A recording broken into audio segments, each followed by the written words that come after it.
ජීවිතේ වැඩිපුර ලැබෙන හොඳම දේවල් විඳින්න. දැන් SLT broadband වෙතින් 75% දක්වා වැඩිපුර data සතුට ජනවාරි 1 වෙනිදා සිට Sri Lanka Telecom. Facebook liberated. The temporary ban on Facebook lifted. The government and Facebook to also work together to curb hate speech. Rebuilding process. Prime Minister Ranil Wickremesinghe says the compensation process for the affected in the Kandy unrest is underway. The Bond saga. Court issues arrest warrant against former central bank governor. Arjun Aloysius and Kasun Palisena further remanded. Test of faith. Parliamentarians of the joint opposition meets the former president to make a key decision. What you can do, we can do. Russia vows to expel British diplomats soon in retaliation to Britain's move.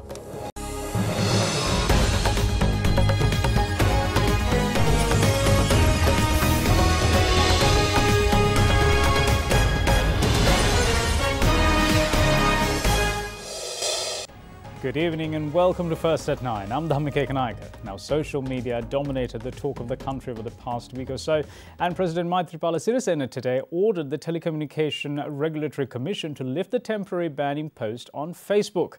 The President's directive came following a meeting his secretary had with officials of Facebook today. The government decided to temporarily block access to social media platforms such as Facebook, WhatsApp and Viber to prevent social media from being misused to spread racism, communalism and disruptions to daily lives. The ban on Viber and WhatsApp, however, was lifted during the past 2 days. A team of officials from Facebook arrived in Sri Lanka and a meeting was held with the Secretary to the President, Austin Fernando, to set in motion necessary security measures towards the ban's removal at the Presidential Secretariat this morning. President Maithripala Sirisena, who is currently engaged in an official tour of Japan, through his official Twitter account, said that measures were taken to lift the temporary ban on Facebook following inquiring on the decisions and the agreements made with the officials. President's Media Division then issued a media communique with the decisions taken by the two parties to regulate social media. Accordingly, Facebook conveyed to the President's Secretary that it does not tolerate hate speech on its platforms and shared its deep commitment to remove hate speech connected to race, ethnicity, national origin and religious affiliation in the context of the immediate emergency situation in Sri Lanka. The communique goes on to say that the government will continue to work together with Facebook to prevent hate speech and misuse of the platform, and anyone propagating hate speech on Facebook is liable under Sri Lankan law and prompt action will be taken as per Facebook's community standards. Moreover, the communique reads that both sides will continue to engage extensively to discuss these matters. The government, through the release, extends its regrets over the inconvenience caused to the public due to this temporary restriction to access social media tools. Now, circling back to the subject of Kandy unrest, the Prime Minister's office today issued a statement saying that the process of paying compensation to people and properties affected by recent incidents in Kandy is underway. It adds that Prime Minister has instructed to give prominence to religious places of worship when granting compensation. Moreover, on the instructions of the Prime Minister, a special mobile service to provide compensation has been organised at the Kandy District Secretariat tomorrow. In the meantime, Minister Faisal Mustafa and member of the Constitutional Assembly, Dr. A.T. Ariyaratne, called on the Chief Prelate of the Malwatha chapter today, with the Kandy unrest being at the centre of discussion. Minister of Provincial Councils and Local Government Faisal Mustafa visited the Chief Prelate of the Malwatha chapter, Most Venerable Tibbatuave Sri Sumangala Thera today. There is no other race in the world that are more kind and compassionate than the Sinhala Buddhists. Therefore, if some people are trying to poison the minds of these people in order to have an upper hand in the political sphere, I'm telling you, it won't work. There were separate schools being made for Muslims. That's how they became distant. If they went to a school where all ethnicities were mixed, this would have never happened. It is my opinion that labeling the schools as Sinhala, Tamil or Muslim should be stopped. It should be made into one. No one can hope to build a political platform by inciting hatred between the Sinhalese and Muslims. The minister then participated in a discussion with the Sri Lanka Jamaitu Ulama organisation. We can't go to Saudi Arabia. We have Sri Lanka. We too have Sinhala blood. We don't have Arabic blood. In the past, traders came to Sri Lanka, married Sinhala women and lived following Islam. Therefore, we should see how to strengthen this relationship. We should contribute to national issues. We should work not for Sinhala, Tamil or Muslim issues. We should work for the Sri Lankan issue. Let us all speak on behalf of the country. In the meantime, members of Constitutional Assembly Dr. A.T. Aryaratne called on the chief prelate of the Malwatha chapter today. Japanese Prime Minister Shinzo Abe says the friendship between Japan and Sri Lanka has transformed into a reliable bond which has further strengthened. He made these remarks during a special banquet hosted in honour of President Maithripala Sirisena at his office in Tokyo yesterday. President Maithripala Sirisena was warmly welcomed by Japanese Prime Minister Shinzo Abe upon his arrival at the Prime Minister's office in Tokyo. Expressing his views, President Sirisena said that following meetings held in the last few days, the two countries have agreed to further strengthen investment and cooperation programs between Japan and Sri Lanka. The President added that Japan has always been a close friend of Sri Lanka and it is expected to broaden these ties in all spheres. Meanwhile, an exchange of notes for a health and medical service improvement project amounting to over 15.6 billion rupees was signed in Tokyo yesterday. The agreement was penned between the Ambassador of Japan, Kenichi Suganuma, and the Ambassador of Sri Lanka, Professor Dhammika Ganaganath Dissanayaka, in the presence of President Maithripala Sirisena and Prime Minister Shinzo Abe. Funds will be used for the construction of facilities and procurement of equipment for hospitals in 5 provinces, procurement of equipment for medical laboratory technologist schools, and procurement of equipment for the maintenance of medical equipment. The project aims to improve the medical services for diagnosis and treatment of non-communicable diseases, especially cardiovascular diseases. Meanwhile, the President engaged in a tour of the Hiroshima Peace Memorial Park, which was constructed in memory of those who lost their lives to an atomic bomb during the Second World War.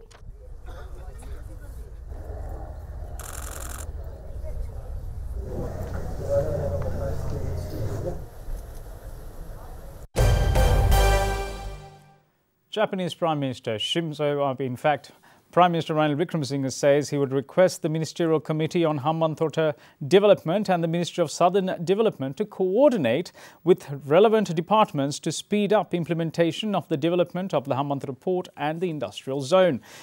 Issuing a media release today, the Chinese embassy said that this assurance was given to the Chinese ambassador Cheng Xiyuan during a working consultation with the Prime Minister at Temple Trees yesterday.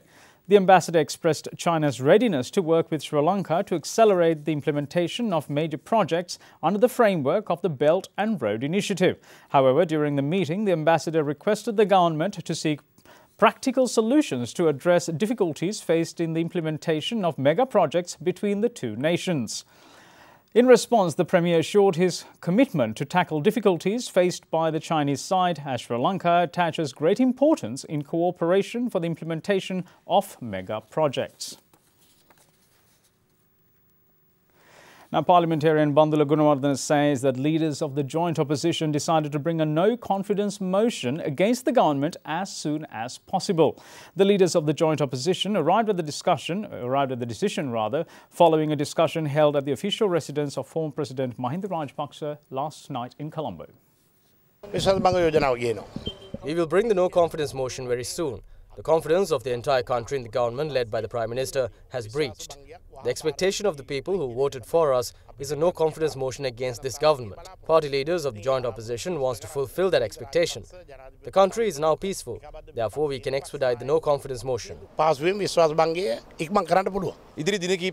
We hope to finish doing this during the next few days with necessary signatures. We are trying to put the no-confidence motion to all the parties with Dallas Alla Perumal and Dinesh Gunawardena lobbying to get necessary signatures. All the members are appointed and the Commission has even gazetted it. It will take some time to be printed. We might get it tomorrow.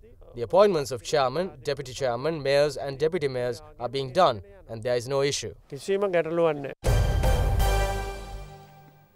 Now, the Fort Magistrates Court today issued an arrest warrant against former Governor of the Central Bank Arjuna Mahendran.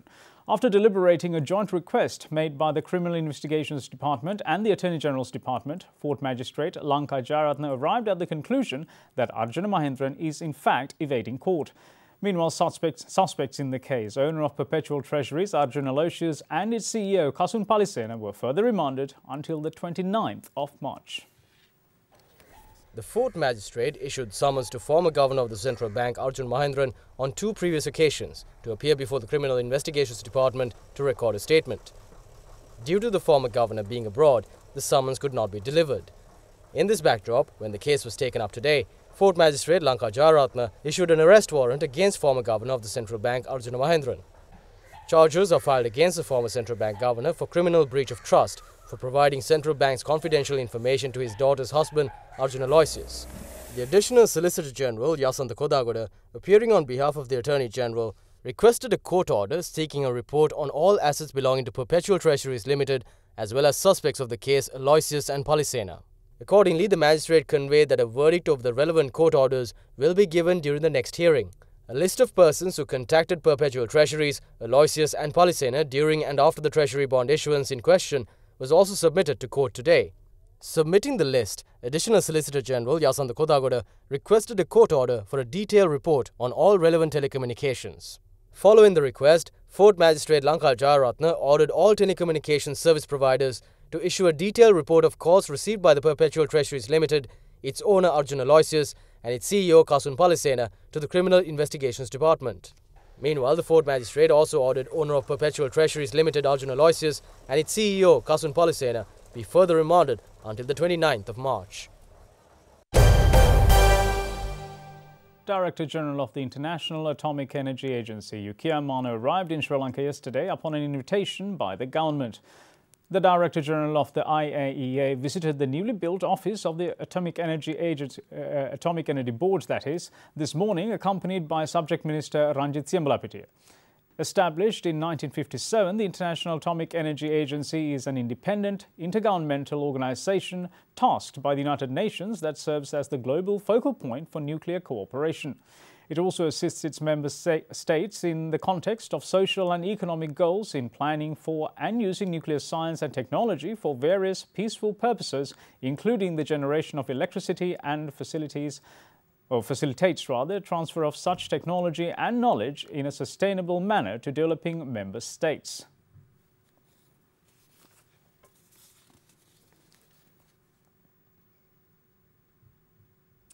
Now moving on to developments in Geneva, retired Rear Admiral Sarath Veerasekara seeks a moratorium on the resolution to launch an investigation on Sri Lanka. He was speaking at the 37th session of the United Nations Human Rights Council on non-governmental organizations recently.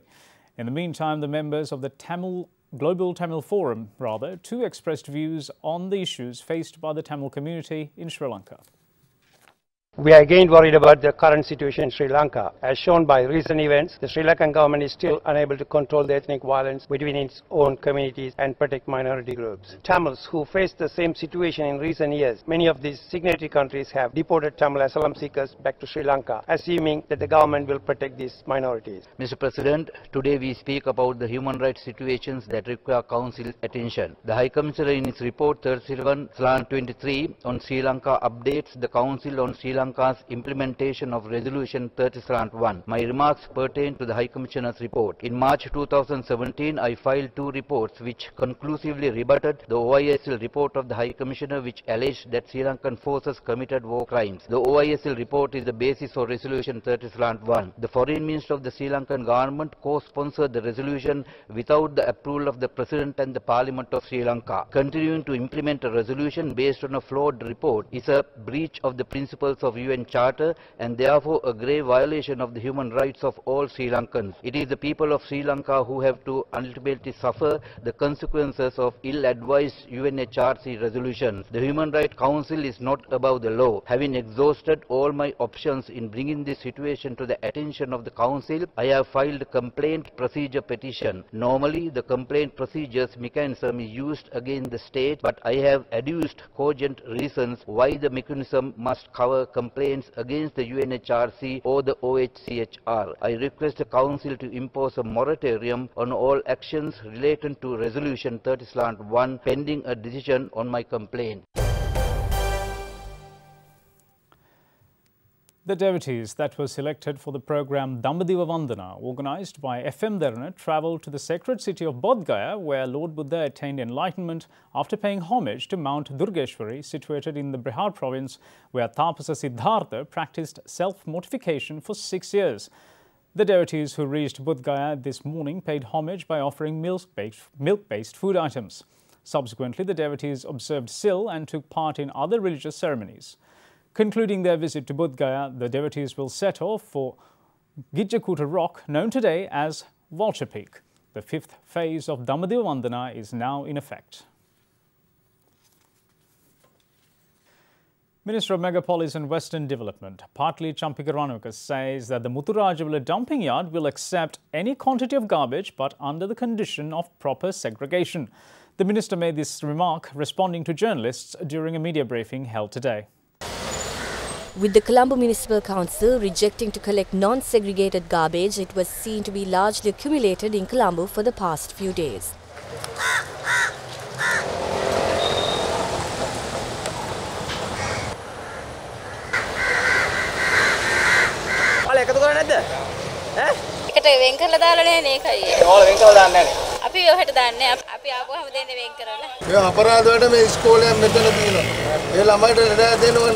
Acting Commissioner of CMC, LRL Vikmaratna stated that non-segregated garbage will not be collected. If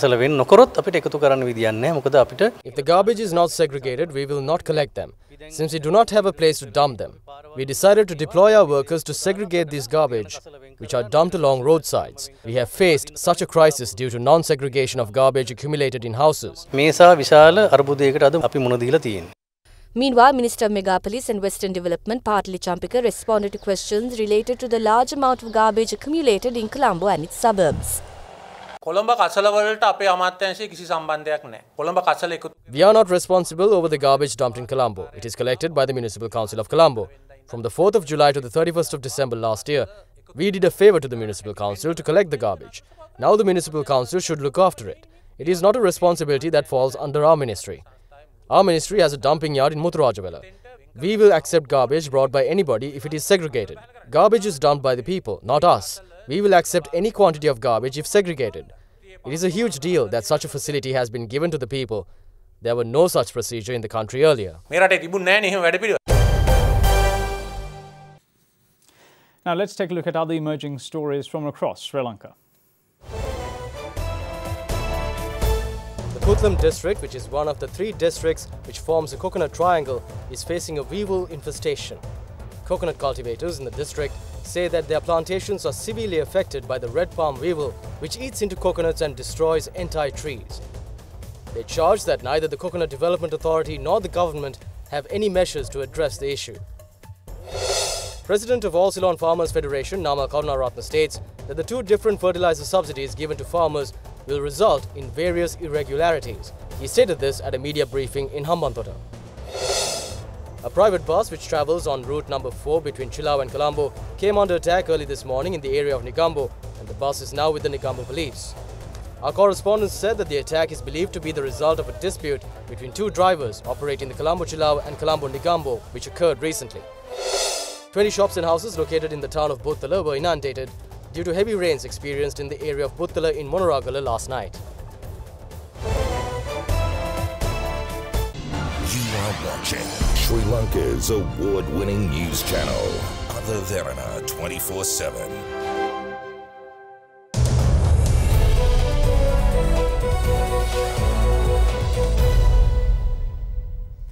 Welcome back. You're watching First at 9. Manager of the Mattala Rajapaksa International Airport, Upul Kalansuri, says that the government is finding a profitable solution to mitigate the losses incurred by the institution. Speaking to Other Derana, he added that the airport recorded over 1.7 million passenger arrivals and 8,700 journeys within the past 5 years. In order to commemorate the 5-year anniversary of the Mattala Rajapaksa International Airport, 15 workshops were held today for 200 students from 11 schools to teach them about the day-to-day functions of the airport. Mattala Rajapaksa International Airport has completed its fifth year from the commencement. This will facilitate as an alternate airport to the Bandaranaike International Airport, and most of the private aircraft owners and cargo carriers has used this airport for refueling and crew rest. These days, government will try to find very viable, profitable solution for this airport. With that solution, we trust that near future, this airport will function very effective way and it will help to the country economy. State Minister of National Policies and Economic Affairs, Dr. Harsha De Silva, says that further support of the banking sector is required to encourage entrepreneurship in Sri Lanka. Speaking at an event last evening, the minister added that the lack of risks taken by the banking sector is a challenge faced by the small and medium sectors. The launch of Venture Frontiers Sri Lanka was held under the auspices of State Minister of National Policies and Economic Affairs, Dr. Harsha De Silva, last evening. Delivering the keynote address, the minister spoke on the importance of entrepreneurship in Sri Lanka. Entrepreneurs who set up small and medium enterprises are true engines of growth. But the data does not paint a rosy picture about entrepreneurship in Sri Lanka. The Department of Census and Statistics suggests that only 2.8%, or roughly 230,000 people of Sri Lankan working population are business owners. Then I hear banks are only lending to those with collateral and not willing to take risks. Sometimes no risk at all. Even the foreign exchange risk is taken by the government of Sri Lanka. Banks make billions, we all know that. But those who need the funds from the banks hardly get any. So we want to use our schools to change mindsets, to promote and celebrate entrepreneurs across the country. We're also following the new innovation and entrepreneurship strategy of Sri Lanka 2018-2022. The minister also spoke on steps taken by the government through Enterprise Sri Lanka to address the gap in financing, mentoring and network building between startups, larger firms, supply chain and markets. Enterprise Sri Lanka will have 15 different subsidized credit facilities for startups, amounting to a total allocation of 60 billion rupees to be dispersed through state and private banks. And I'm also happy to announce that we are starting a new development financing unit where people are able to provide uncollateralized loans on projects. That will be another 20 billion leverage to 100 billion. And now to bring you up to date on the share market, Sri Lankan shares extended falls today to a 1.5-month closing low. The all-share price index fell for a second straight session and ended 0.28% weaker at 6,500.99, with turnover crossing 806 million rupees, while the S&P SL20 edged up. Total foreign sales accounted for 61.1% of the turnover. For more details, we have Imesha Fernando from the Colombo Stock Exchange.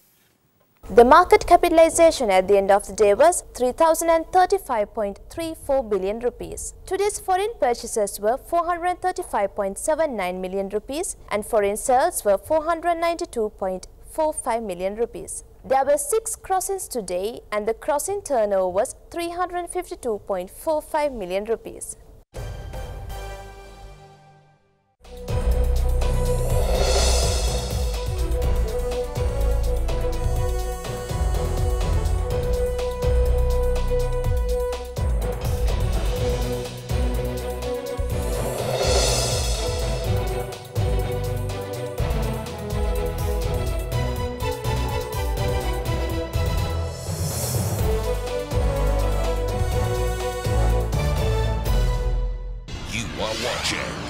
Sri Lanka's premier news channel, Other Derana 24/7.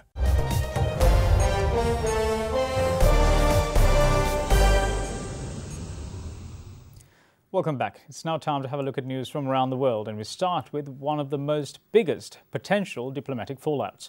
Kremlin spokesperson Dmitry Peskov said today that Moscow considers Britain's stance in the conflict over the poisoning of a former spy in southern England as irresponsible and is preparing to retaliate over London's measures against it. It was also stated yesterday that Russia will expel British diplomats as well. British Prime Minister Theresa May said that Russia was to blame for the nerve agent poisoning of former spy Sergei Skripal, and she ordered the expulsion of 23 Russian diplomats from the country. British police escorted cars out of the Russian embassy in London yesterday following Prime Minister Theresa May's announcement that 23 Russian diplomats are to be expelled from Britain over a chemical attack on a former Russian double agent and his daughter in England. May pointed out the finger firmly at Russian President Vladimir Putin yesterday as she outlined retaliatory measures in Parliament. Russia, however, denies it was involved.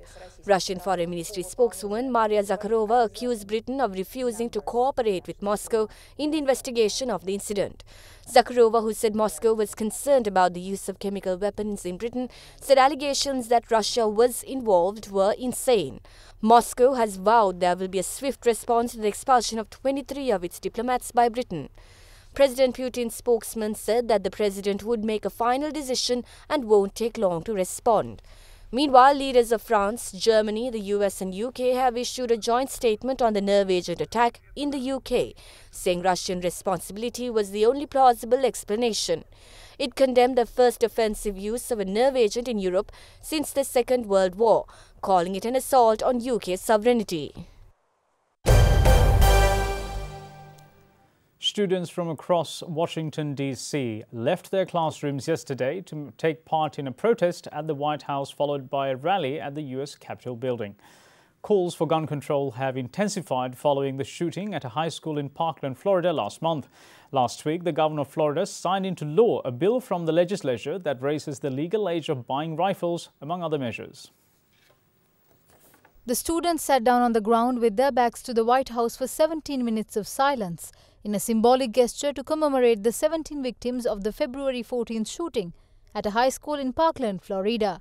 From the White House, the students marched and gathered in front of the U.S. Capitol building to listen to speeches from an array of U.S. legislators and students. I came out here to let Congress know and let the President know that I want more thorough gun control and they should start to listen to us. I hope that the President will step up, stop accepting money from the NRA, because if all the deaths that have occurred aren't enough to convince him, then I guess it just has to be us protesting right now. The NRA has made me public enemy #1 and I'm proud of it. According to the event's organizers, students from more than 2,800 schools and groups are joining the walkouts across the country, many with the backing of their school districts. Let's take a quick look at what else is happening around the world.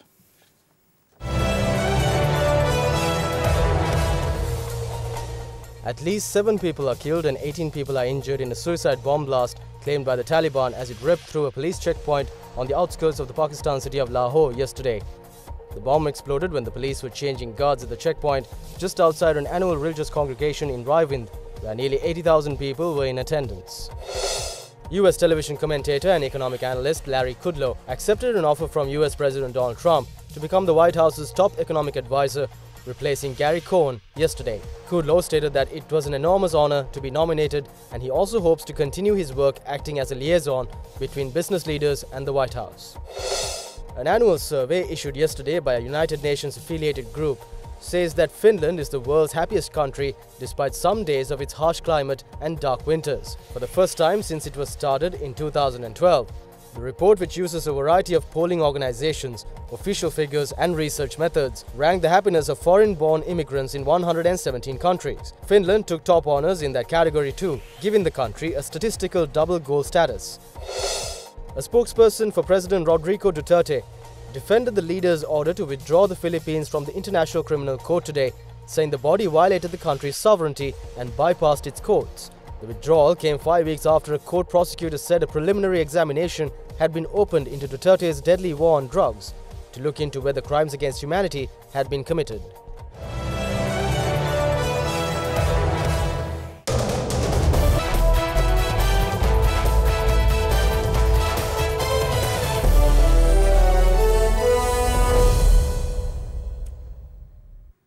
Time for sports, and it is of course cricket.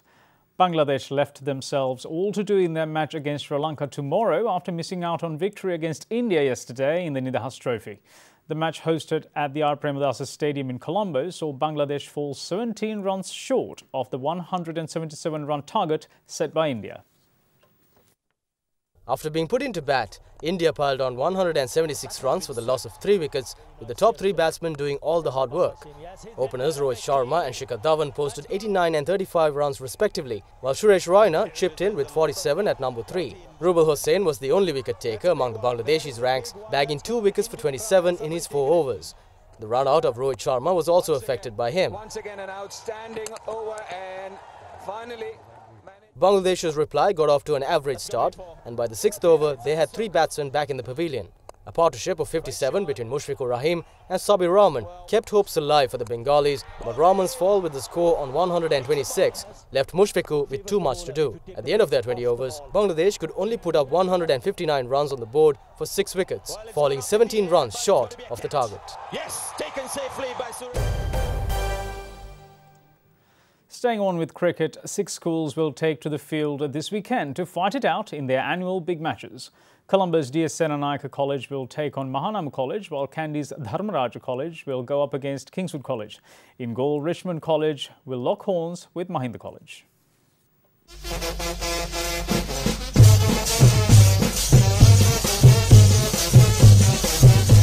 Big match season brings yet another weekend of excitement with 3 contests spread across Kandy, Colombo and Galle. Kandy's Dharmaraja College will take on Kingswood College in their 112th Battle of the Maroons tomorrow and the day after at the Pallekele International Stadium.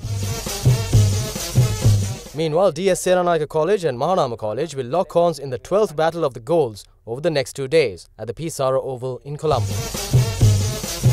And last but not least, dubbed the 113th Lovers Quarrel, Galle's Richmond College will take on Mahinda College tomorrow and the day after at the Galle International Stadium.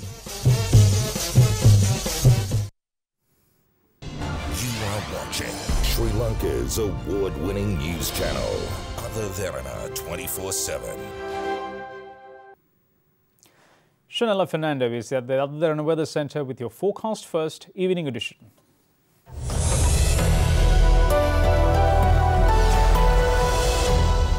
A very good evening and welcome to Forecast First. Well, tomorrow will relatively be a cooler day with temperatures ranging between 20 and 29 degrees Celsius, with the lowest yet again expected in the Central Hills. We're looking at the map. A low pressure zone will form from the east of the island and will gradually spread throughout the country. Well, no signs of a sunny weather reported in the island tomorrow, as many areas of the country, including Jaffna, Mannar and Vaunia, will experience showers and thunder showers. Coming a bit down, Kandy, Colombo, Galle and Matara as well as Hambantota will also experience showers and thunder showers. That's all we have from the Weather Centre tonight. Up next is your city by city forecast.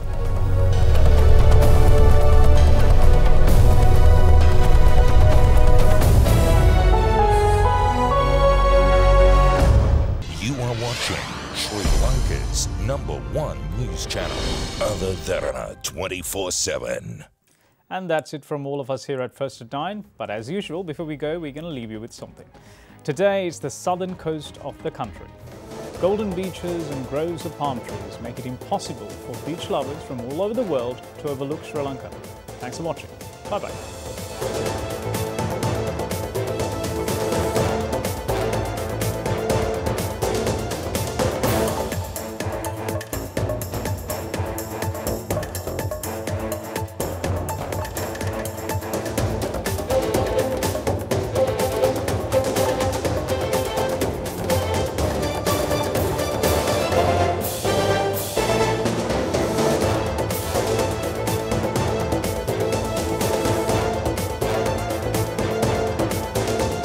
Bringing you the news and information 24 hours a day.